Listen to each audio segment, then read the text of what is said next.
Hey, everybody. I pray that you guys are having a great day. You had a great morning, great afternoon. You're going to have a great evening, a great night.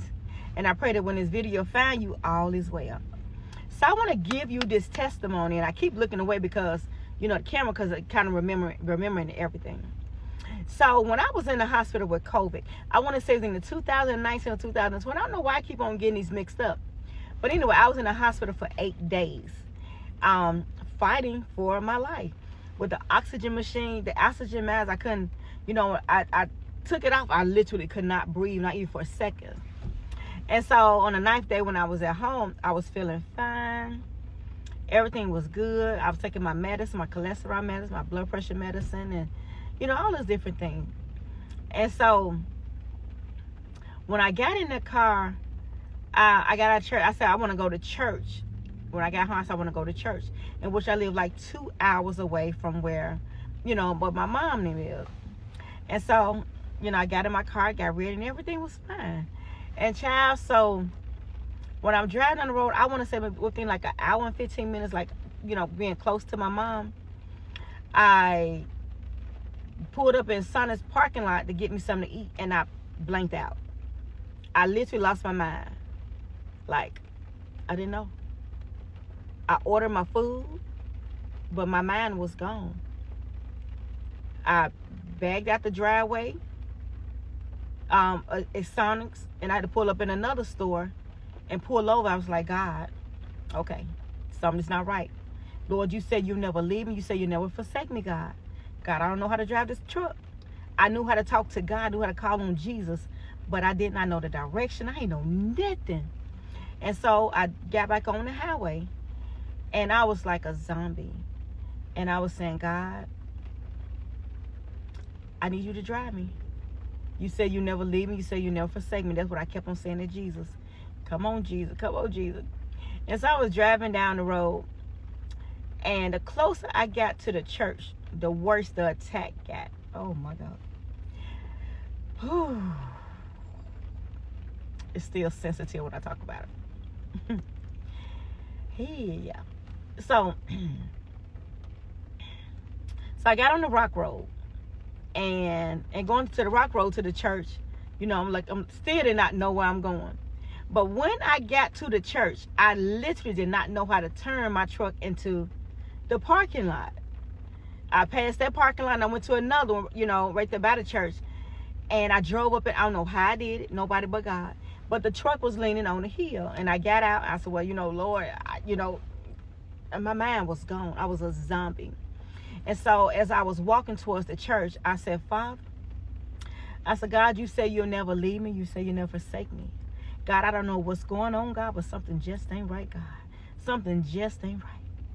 And so I was like, Lord, don't let them see me walking like a zombie, up to the car, because we was having an outside church. I said, God, don't let them see me walking like a zombie, because I was spaced out. But I knew Jesus. I knew God. I knew them. But I ain't know nothing else. So when I got to my mama's truck, her car, I sat in the back seat of her car, and I was just there. I was just smiling like I'm doing now. The preacher was preaching.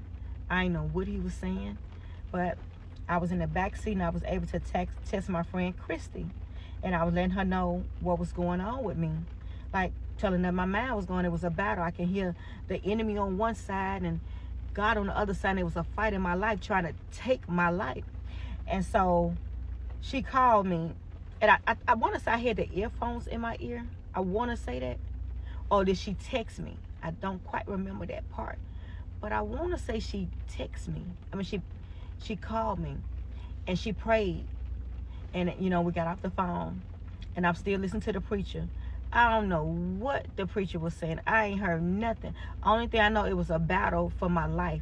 There was the enemy trying to take my life, and God, the angel. It was a war going on in my head. And I was sitting there just smiling. And so when the pastor came up to my mama's vehicle, because my daddy had got out, and I sat in the front seat. And so when the pastor came up, he was talking to me, and I'm just smiling, fighting back the tears, because I'm a zombie. I didn't know. I just didn't know. And so, you know, the pastor had left and everything. And my mama said, Mary, what's wrong? And the tears just started coming down.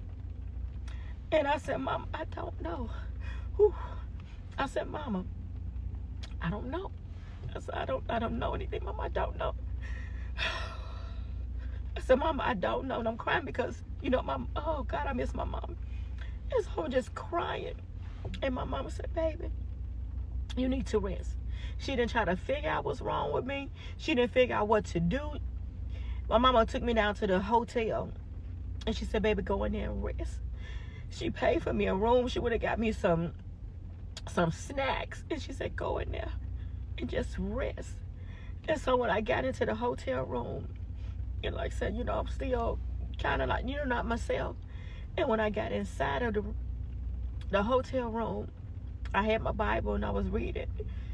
And while I was sitting there reading my Bible, in a corner, I can hear voices. But I can hear God fighting too. And so I'm just sitting up in the room. It was just a fight. And I went to sleep. And I still heard those voices. It was a fight in the spiritual realm for my life.